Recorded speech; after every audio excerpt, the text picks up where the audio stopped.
السلام علیکم ویورز، آپ دیکھ رہے ہیں ایکس ٹی وی اور میں ہوں آپ کا ہوسٹ کاشف۔ آج ہم جو ایک ڈیفرنٹ چیز لے کے آئیں گے اس کو آپ کے سامنے اس لیے پیش کرنے کا مقصد بھی یہ ہے کہ جس کمیونٹی سے ان کا تعلق ہے اس کو ہمارے یہاں سوشلی اور ہمارے جو معاشرے کے اندر کمیونٹی میں ایکسیپٹنس شاید اس طرح سے نہیں ہے، لیکن اب بہت حالات بدل بھی چکے ہیں، گورنمنٹ لیول پہ بہت سارا کام ہو رہا ہے۔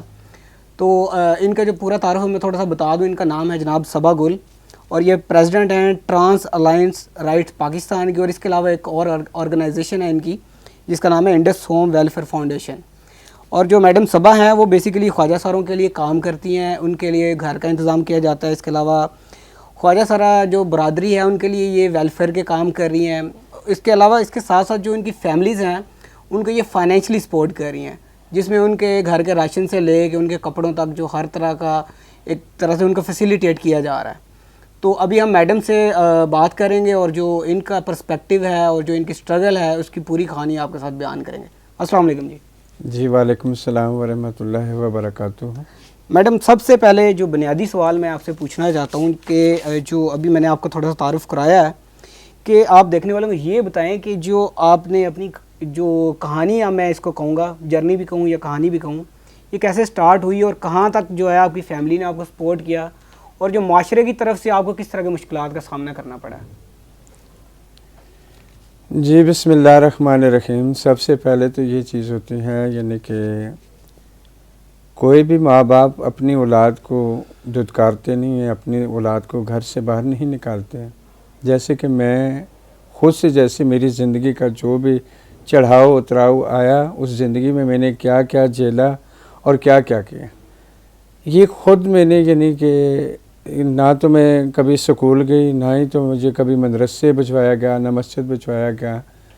یہ ایک میری اپنی داستان تھی، ایک میرا اپنا جذبہ تھا، ایک میرا حوصلہ تھا، یعنی کہ خود ہی اپنا حوصلہ بھی بنی ہوں، خود ہی اپنے آپ کو ایک پاور آف بھی کیا ہے۔ اور وہ کیا تھا، وہ میرے فیملی کا، میرے بہن بھائیوں کا ایک پیار تھا، میرے اندر جو جذبہ تھا۔ ہم 7 بہن بھائی تھے، 2 بھائی 1 بہن بڑی تھی، 2 بھائی 1 بہن چھوٹی تھی، اور سینٹر میں تھے۔ سب سے پہلے تو میں نے اللہ کے گھر کی خدمت کی، مسجد رکھی ہے، 11 سال اس کی خادمگیری کی ہے میں نے۔ پھر اس کے ساتھ ساتھ میرے ابو مجھے چکوال ٹیکسٹائل مل میں لے گئے، وہاں میں نے ٹیکسٹائل مل میں 1 سال کام کیا۔ وہاں کرنے کے بعد یعنی کہ روح ایسی تڑپے، یعنی کہ پریشان، جیسے کہ میں بہت بڑے کسی پردیس میں چلے گئی ہوں۔ اور جب میں گاؤں میں آتی تھی تو میں گاؤں کے پتھر اٹھا کر اپنی پاکٹ میں لے جاتی تھی، ان کو میں چما چٹی کرتی تھی، یعنی کہ یہ میرے دیش کے، میرے گاؤں کے، میرے علاقے کے پتھر ہیں۔ پھر اس طرح کرتے کرتے پھر آپ کو اس چیز کا علم ہے، جو میری روح تھی وہ تڑپنا شروع ہو گئی۔ پھر میں خواجہ سراؤں کے پاس گئی، وہاں کے ماحول دیکھے، حالات دیکھے، تو کچھ میرے دل دماغ نے میرا ساتھ نہیں دیا، یعنی کہ میں ناچوں یا میں بدھائی لوں یا میں بیکنگ کروں یا میں ان ایسے ویسے کاموں میں اپنے آپ کو مسلط کر دوں۔ الحمدللہ ماں باپ کی طرف سے کوئی مجھے کسی قسم کی کوئی رکاوٹ نہیں تھی، مگر میرے اندر جو فیلنگ تھی وہ خود محسوس کرتی تھی میں، میری بہنوں کی کیا اہمیت تھی، میرے بھائیوں کی کیا اہمیت تھی، اس گھر میں میری کیا اہمیت تھی۔ یہ قدر، یہ اہمیت میں نے خود بنائی ہے اپنے بلادری میں اور اپنے بہن بھائیوں میں، رشتہ داروں میں۔ کوئی ایرا غیرہ کام نہیں کیا، نہ تو میری بلادری، نہ میرے گاؤں کے لوگ، نہ میرے اپنے ماں باپ بہن بھائی، ان کو میری وجہ سے کوئی کسی قسم کی کوئی شرمندگی نہیں۔ تو میڈم اگلا سوال میرا آپ سے یہ ہے کہ جو ابھی میں نے آپ کے تعارف میں بات کی، آپ کی 2 آرگنائزیشنز ہیں جن کے بارے میں میں نے بتایا کہ آپ نہ صرف جیسے ابھی آپ نے پہلے بھی اپنے جواب میں بولا تھا کہ نہ صرف آپ خواجہ ساروں کے لیے باقی لوگوں کے لیے کمیونٹی کے اندر کام کر رہی ہیں، تو اس کا آئیڈیا کیسے جنریٹ کیا ہے؟ آپ کے ذہن میں کیسے سوچ آئی کہ میں دوسرے لوگوں کے لیے مثال بن سکتی ہوں، دوسرے لوگوں کی ہیلپ کر سکتی ہوں، بجائے یہ کہ میں لوگوں سے مانگوں، میں لوگوں کو تقسیم کر سکتی ہوں؟ جی الحمدللہ یہ سوال میرے دماغ میں ایسا آیا جیسے میں ایک ٹرانس تھی، اور جو ٹرانسجنڈر تھے وہ بیگنگ کرتے تھے، ناچتے تھے، انہیں لوگ دھتکارتے تھے، تو لوگ کہتے تھے نا NGO، میں نے نام سنا تھا، میں بہت سارے ایسے NGO کے لوگوں کے پاس گئی، وہاں سے میں نے اندر گھس کر دیکھا، مجھے اچھا لگا، تو پھر میرے دل دماغ نے کہا الحمدللہ مجھے بہت اچھا لگا، یعنی کہ یہ گورنمنٹ کا بقایا دوسرا حصہ ہے جو این جی او ہے. یہ اگر این جی او نہ ہوتی، یہ ادارے نہ ہوتے، تو میرے خیال میں اتنا گورنمنٹ بھی کام ہائی لیول پہ نہیں کر سکتی. بالکل. تو یہ بتائیں کہ ابھی تک آپ ماشاءاللہ ابھی تھوڑا سا آپ نے تذکرہ کیا ہے شادیوں کے حوالے سے، تو آپ نے اپنی کمیونٹی کے لیے تو بہت زیادہ کام کیا ہے، ان لوگوں کو ہیلپ آؤٹ کر رہی ہیں، تو پھر آپ نے یہ کیوں سوچا کہ جو میرے سے دوسری کمیونٹی کے لوگ ہیں ان کو بھی ہیلپ آؤٹ کیا جائے؟ حالانکہ بہت سارے لوگ آلریڈی اس طرح کام کر رہے ہیں جو لوگوں کی شادیاں کروا رہے ہیں، لوگوں کو بچیوں کے لیے جہیز کا وہ انتظام کرتے ہیں، تو یہ اس کے پیچھے کیا کوئی سوچ تھی؟ اس کے پیچھے میری یہ سوچ تھی، اس معاشرے کو سمجھانے کے لیے، اس معاشرے کی سوچ کو چینج کرنے کے لیے. اگر ہاتھوں کی انگلیوں کو دیکھیں تو آپ کو فرق نظر آتا ہے، جب اسے بند کریں نا تو یہ برابر محسوس ہوتی ہیں، تاکہ یعنی کہ یہ برابری کا ہمیں پارٹ سمجھیں، چاہے وہ مرد ہے، چاہے وہ عورت ہے، چاہے وہ ٹرانسجنڈر ہے.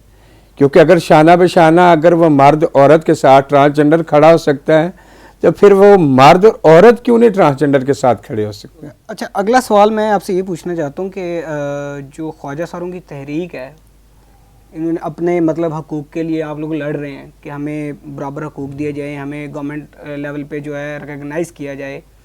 ابھی بہت سارا حد تک کام ہوا بھی ہے، کچھ آرگنائزیشنز کے اندر آپ لوگوں کو جابس بھی دی گئی ہیں، اور جو کچھ میڈیا کے اندر آپ کے جو لوگ ہیں وہ ٹی وی اسکرین پہ بھی آنا شروع ہو گئے ہیں. تو آپ کے خیال میں یہ جو آپ کام کر رہی ہیں وہ اس میں کس حد تک مددگار ثابت ہو سکتا ہے تاکہ آپ لوگ مزید جو ہے نا اگلی اپنے آپ کو پریزنٹ کر سکیں؟ دیکھیں جی، سب سے پہلے تو یہ بات کہوں گی میں، امید پہ دنیا قائم ہے. امید ایک وہ طاقت ہے، وہ ہمت ہے. اگر آپ نا امیدیں ہو جائیں گے تو پھر تو کچھ بھی نہیں ہوگا. اس پہ اللہ تعالیٰ کی میں سب سے زیادہ شکر گزار ہوں اپنے آپ پہ. الحمدللہ اللہ تعالیٰ نے ہمیں عزت جو دی ہے اس دور میں، اب میڈیا کی طرف، صحافیوں کی طرف، ہر طرف سے یعنی کہ ہمیں جو عزت ملنا شروع ہو گئی نا، اس میں ہم بہت زیادہ خوش ہیں. حکومتی سطح پہ آپ لوگوں کے لیے کوئی اقدامات کیے گئے ہیں، آپ اس سے کس حد تک سیٹسفائی ہیں، کس طرح مطمئن ہیں یا نہیں ہیں اس سے؟ سب سے پہلے میں یہ کہوں گی، جب سن 2018 میں ہمارا بل پاس کیا گیا تھا، وہاں ہمیں ایک شکل دی گئی تھی آئی ڈی کارڈ کی، جس کارڈ میں ایکس لکھا گیا ہے. اس ایکس کارڈ کے اندر یہ جو پرابلم تھی، اس میں ہمارے حج عمرے روکے گئے تھے. اب ہمیں گورنمنٹ سپریم کورٹ جو آرڈر ہم نے دیا، اس آرڈر کے ہم پابند تھے. یعنی کہ ہم اپنی آپ شناخت تو نہیں کروا سکتے، یہ تو زمانہ گزر گیا، کئی سو سال گزر گئے، اور ابھی تک لوگ اصلی اور نقلی پہ اٹکے ہوئے ہیں. جب ہمیں شناختی کارڈ مل گئے تب بھی ہمارے لیے پرابلم ہے، اگر نہیں ملے تب بھی ہمارے لیے پرابلم ہے. اس کی وجہ یہ ہے، جو لوگ اس طرح کی بات اصلی اور نقلی پہ آ کر کرتے ہیں نا، تو میرے خیال ہے انہیں اللہ کی تخلیق پہ کچھ شک ہے. کیونکہ اس کی وجہ، میں تو ایک چیز کو سمجھتی ہوں، اللہ کے قرآن میں جو ہے وہ سچ ہے. اس کے بعد اس دنیا کی گورنمنٹ میں جو سپریم کورٹ ہے، ہائی کورٹ ہے، اگر پرائم منسٹر جو آرڈر کرتا ہے تو ہمیں تو وہ ماننے چاہیے، چاہے وہ ہمارے لیے اچھے ہیں چاہے وہ برے ہیں. تو گورنمنٹ تو پاکستان کے وہ جس طریقے سے جو شناخت ہمیں دے گی وہ ہمیں قبول ہے. ٹھیک ہو گیا. اچھا، یہ ابھی آپ نے بات کی اصلی اور نقلی کی، تو ابھی آپ کی کمیونٹی کے بہت سارے لوگ جو جیسے اشاروں میں مانگ رہے ہیں یا مالز کے باہر مانگ رہے ہوتے ہیں، اب دینے والا جو ہے اس کو تو نہیں پتہ وہ اصلی ہے نقلی ہے، لیکن کہتے ہیں کہ جو ریسرچز آتی ہیں، جو آپ لوگوں کے بارے میں یہ اس طرح کی چیزیں کی جاتی ہیں کہ اس میں جو 50% سے زیادہ لوگ وہ ہوتے ہیں جو اوریجنلی نہیں ہیں، ٹرانسجینڈرز نہیں ہیں وہ، لیکن انہوں نے بھیس بنایا اور وہ لوگ جو ہے بیگنگ بھی کر رہے ہیں اور آپ کو پتہ ہے دوسری ایکٹیویٹیز میں ملوث ہوتے ہیں. تو اس بارے میں آپ کیا کہتی ہیں پھر؟ اس بارے میں یہی کہوں گی، یعنی کہ کچھ انسانوں کی مجبوریاں ہوتی ہیں، وہ بہت سارے کام کروا دیتی ہیں. ہر انسان مجبوری کی طے پہ سارے کام کرتا ہے. میں تو کبھی یہ سوال کو الٹی طرف نہیں لے کر جاؤں گی، اصلی اور نقلی کی طرف. آخر جو بیس بٹا کر وہ بھیک مانگ رہے ہیں یا کچھ بھی کر رہے ہیں، ان کے بھی کچھ نہ کوئی مجبوریاں ہوں گی. بڑے بڑے گھرانوں کی بیٹیاں جو ہوتی ہیں وہ اپنا جسم بیچنے میں تیار ہو جاتی ہیں. یہ تو ایک مرد ہوتے ہیں.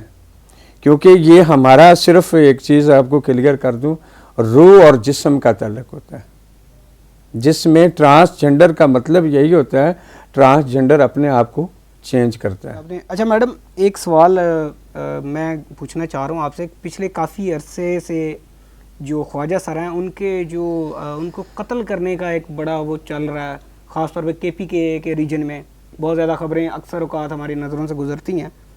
تو اس کے حوالے سے آپ کچھ کہنا چاہیں یا گورنمنٹ سے کوئی اپیل کرنا چاہتی ہیں، اپنی کمیونٹی کے بارے میں کچھ کہنا چاہتی ہیں، ان کو کچھ بتانا چاہتی ہیں؟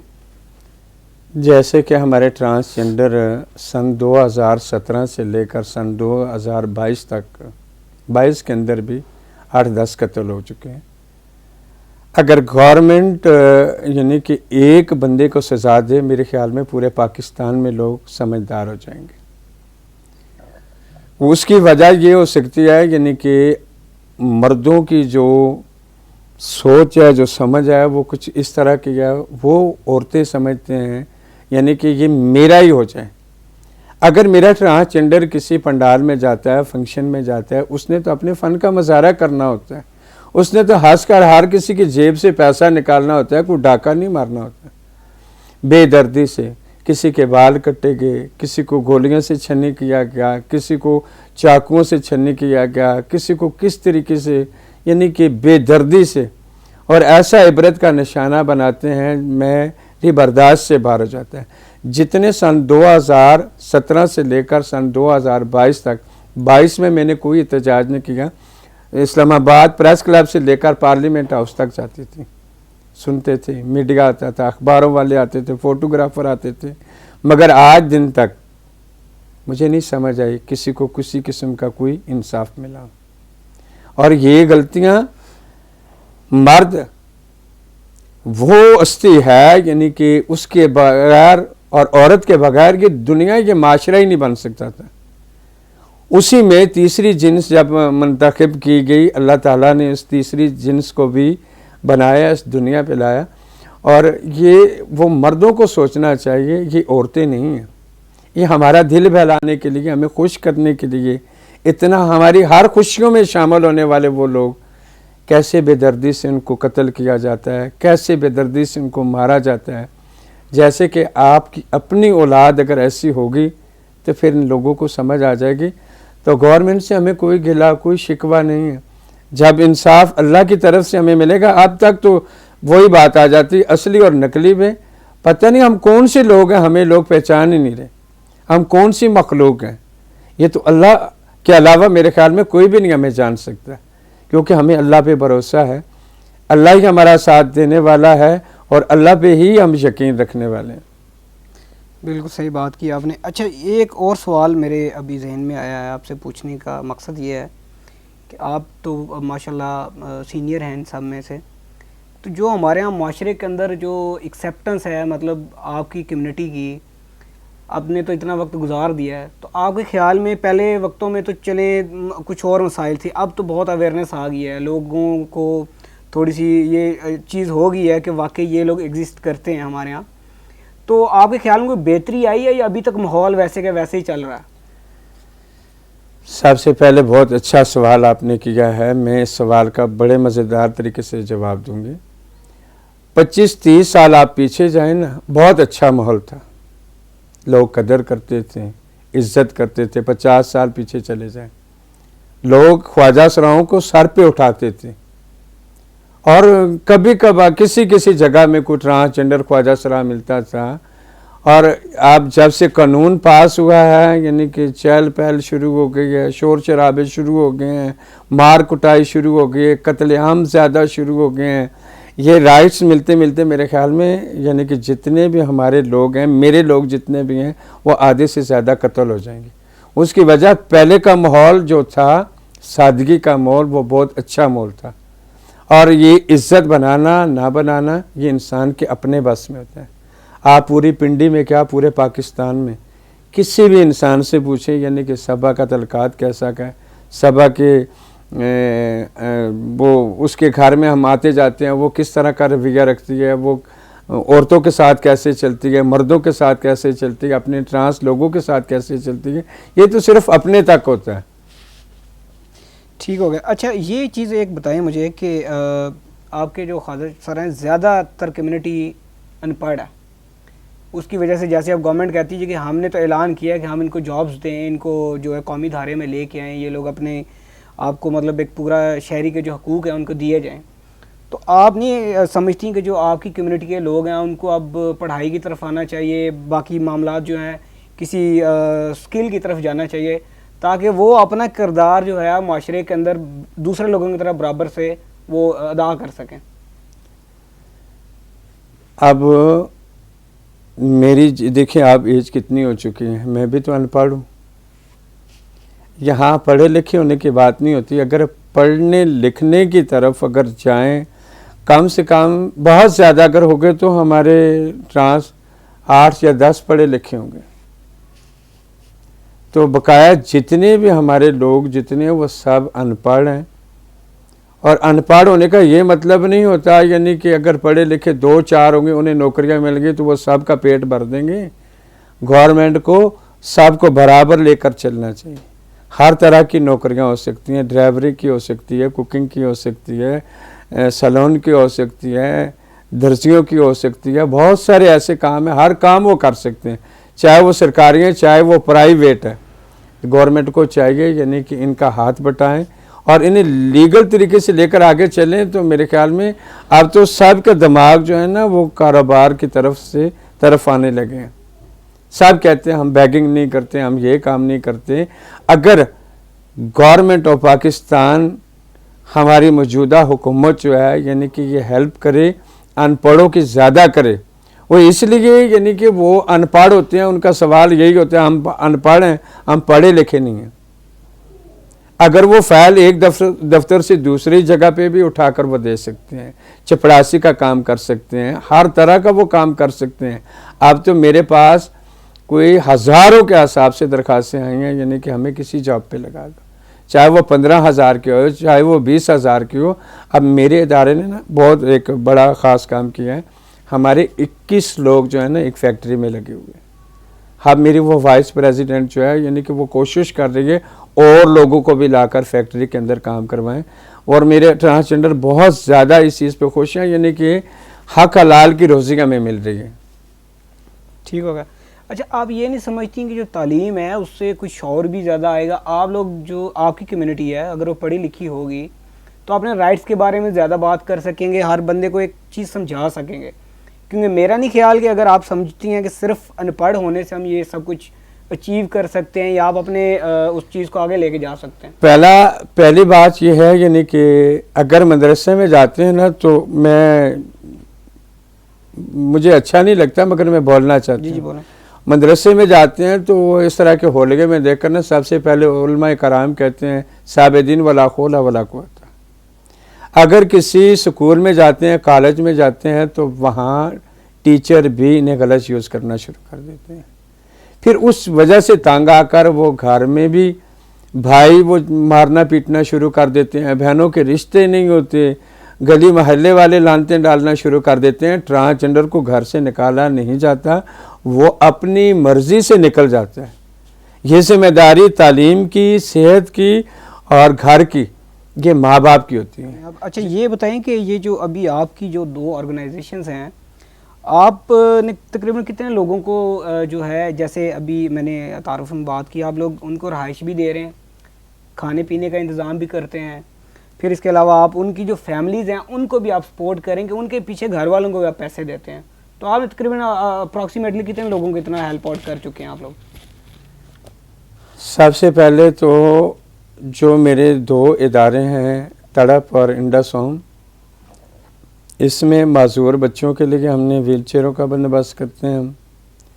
اس کے بعد جو گھر سے بزرگ بندوں کو نکالا جاتا ہے نا, بیٹے جو پیارے بیٹے نکال دیتے ہیں, بھویں نکال دیتے ہیں, ان کا آگے پیچھے کوئی بھی نہیں ہوتا, ان بزرگوں لوگوں کو ہم خدمت کر رہے ہیں. پھر اس کے ساتھ ہم راشن 25,000 لوگوں کو راشن میں نے صرف رمضان شریف میں دیا ہے. 328 بچیوں کو میں نے شادیاں کروائی ہیں اور فری 6 ڈسپینسریاں میں نے کھولی ہیں. اور الحمدللہ اللہ نے مجھے توفیق دی. میں بار بار یہی کہتی ہوں میں اللہ تعالیٰ سے بہت زیادہ خوش ہوں. ایک مدرسہ بھی میں نے کھول دیا ہے جس مدرسے میں 250 بچی اور 350 بچہ پڑھ رہا ہے. تو وہ کیا ہے، یعنی کہ ایک اللہ کے دین کی طرف لوگوں کو لگانا اور لوگوں کے بچوں کی تربیت اچھی بنانا. کیونکہ میری خود سے اولاد نہیں ہے، میں ضرور کسی سے پیدا ہوئی ہوں، مگر میرے سے پیدا کوئی بھی نہیں ہوگا. کیونکہ اس کی وجہ یہ ہے، یعنی کہ اگر میں ایک مکمل مرد ہوتا، ایک عورت ہوتی، پتہ نہیں میں کتنی اپنی اولاد پہ ارمان اور حسرت پوری کرتی. اور یہی چیز آ جاتی ہے میرے دماغ میں، تو میں پوری دنیا کے لوگوں کو نا، یعنی کہ ایک ماں جیسا، بچوں جیسا سمجھتی ہوں. تو میں اپنے آپ کو ایک ماں کہلانا بہت خوش نصیب سمجھتی ہوں. میں کہتی ہوں میں پورے پاکستان کی ماں ہوں. جیسے ماں مار لیتی ہے، مارنے نہیں دیتی، یہی طریقہ ہوتا ہے. بیٹی پیدا تو ہو جاتی ہے ماں باپ کے گھر میں، مگر پیدا ہونے سے جوان ہونے تک وہ ماں باپ کتنی محنت کرتے ہیں، آخر وہ بھی ہمت ہار دیتے ہیں. یہ سعادت اللہ پاک کسی کسی کو نصیب کرتا ہے.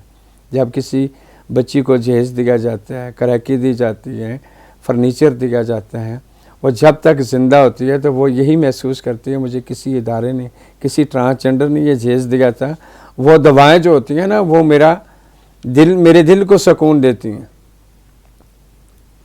اچھا یہ بتائیں کہ ابھی کوئی فیوچر میں آپ لوگوں کا کوئی نیا پروجیکٹ جس میں کوئی آپ اپنی کمیونٹی کے لیے یا دوسری کمیونٹی کے لیے کوئی کام کرنا چاہ رہے ہوں، اور اس میں آپ کو دوسری بات یہ بتائیں گے، جیسے آپ اتنا بڑا سیٹ اپ چلا رہی ہیں تو ظاہر سی بات ہے پیسے کے بغیر یہ سب کچھ نہیں ہوتا ہے، تو اس میں بھی آپ کو کیسے لوگ ہیلپ آؤٹ کرتے ہیں، کیسے آپ تک امداد آتی ہے؟ امداد تو کہیں سے نہیں آتی. جو میرے اپنے بورڈ کے ممبر ہیں، جیسے یونیورسٹی کے لڑکے ہو گئے، بچیاں اور بچے، یعنی کہ 1000 500 ڈال کر یعنی کہ نظام چلا دیتے ہیں. اسی طرح یعنی کہ میرے دونوں اداروں کے جو بورڈ ممبر ہیں، ہم آپس میں ایک دوسرے کے ساتھ پیار سے، محبت سے، کسی نے 5 ڈال دیا، کسی نے 10 ڈال دیا، کسی نے 50 ڈال دیا، کسی نے 1000 ڈال دیا. کہیں نہ کسی طریقے سے ہماری اللہ تعالیٰ مدد کر دیتا ہے. یہ نہیں ہے میرا کوئی بہت بڑا بزنس ہے، میں بہت بڑا کاروباری ہوں یا مجھے فنڈنگ آتی ہے. فنڈنگ آج دن تک مجھے پتہ نہیں وہ فنڈنگ ہوتی کیا چیز ہے. اس لیے میرے اپنے پاس جو میرے اپنی حق حلال کی کمائی کا جو پیسہ تھا وہ بھی میں نے لگا دیا. اور اب میں کبھی بھی اس چیز میں نہیں وہ کہوں گی، یعنی کہ نہیں ہوگا. اور میں نے پہلے کہا امید پہ دنیا قائم ہے. آگے مجھے بہت ساری امیدیں ہیں. اگر پاکستان کے اندر اور کوئی بھی عہدیداران انسان، کوئی بھی بڑا تاجر، کوئی بھی اچھی کمائی والا، حق حلال والا، اگر وہ میرے ساتھ مل کر کرے گا تو ظاہری بات ہے، یعنی کہ یہ میرے اوپر احسان نہیں، کسی کے اوپر احسان نہیں ہے، اس کی بھی آخرت سنور جائے گی. ہم تو لوگوں کو کہتے ہیں آئیں ہمارے ساتھ ملیں، آپ فنڈنگ کریں، آپ ان یتیم بچیوں کی ہیلپ کریں، ان بیوہ عورتوں کی ہیلپ کریں، ان معذور بچے جو چل نہیں سکتے، بیٹھ نہیں سکتے، اپنے ہاتھوں سے کھا نہیں سکتے، وہ ابھی ایک پاکستان کا حصہ ہیں. ہم سب مل کر ایک ہو کر ان لوگوں کے خدمت دار بنیں. یہ بتائیں کہ آپ ماشاءاللہ سے اتنا زیادہ کام کر رہی ہیں، تو کیا گورنمنٹ کی لیول پہ یا کوئی پرائیویٹ سیکٹر سے یا ہمارے یہاں جو سوشلی لوگ ہیں تو ان کی طرف سے آپ کو کوئی نہیں سراہا گیا، کوئی کبھی آپ کو کوئی ایوارڈ نہیں دیا گیا، کوئی آپ کو انعام یا کوئی سرٹیفکیٹ، کیا کچھ اس طرح کا ہوا کچھ؟ دیکھیں جی، ایوارڈ تو مجھے ملے ہیں، اسلام آباد سے بھی ملے ہیں، راول پنڈی آرٹ کونسلر سے بھی ملے ہیں، کراچی سے بھی ملے ہیں. ایوارڈ تو مجھے ملنے شروع ہو گئے یہی کوئی 4-5 مہینے سے. اس سے پہلے سن 2013 سے میں کام کر رہی ہوں. تو کچھ میری اپنی بھی نادانی تھی، یعنی کہ جو میں کام کرتی تھی، کبھی میں اخبار میں، ویڈیو میں، تصویروں میں، کبھی اس کام کو میں نے شو نہیں کیا. اور تو آپ سے یہ کہنا چاہتا ہوں بہت شکریہ، آپ نے اپنا وقت دیا ہمیں. اور میں ابھی ہمارے دیکھنے والوں کو یہ کہنا چاہوں گا کہ آج کی ویڈیو کو آپ ضرور دیکھیں اور اس کو دوسرے لوگوں تک شیئر کریں. اور آخر میں ایک چیز یہ میں کہنا چاہتا ہوں کہ دیکھیں، اپنے لیے تو سب لوگ جیتے ہیں، دوسروں کے لیے جینا جو ہے سب سے بڑی بات ہے، اور اس کی سب سے بڑی مثال ہمارے سامنے بیٹھی ہوئی ہے. اور یہ ہمارے معاشرے کے لیے ایک سورس آف انسپریشن ہونی چاہیے کہ اگر جو شخص اپنی کمیونٹی کے علاوہ دوسرے لوگوں کے لیے بھی کام کر رہا ہے تو ہم اس کو آنر کریں. اس کو نہ صرف پرائیویٹ سیکٹر، ہمارے جو یہاں پہ جو لوکل کمیونٹیز ہیں، اور اس کے علاوہ حکومتی سطح پہ ان لوگوں کو پذیرائی ملنی چاہیے تاکہ ان کے کام کو دوسرے لوگوں تک پہنچانے میں بھی اپنا کردار ادا کر سکیں کہ وہ نہ صرف اپنے لیے بلکہ دوسری جو ان کی کمیونٹیز ہیں ان کے لیے بھی کام کریں. تو اس کے ساتھ ہی آج کی ویڈیو ہم کلوز کریں گے. انشاءاللہ ایک نئی ویڈیو لے کے پھر حاضر ہوں گے. تب تک اللہ حافظ.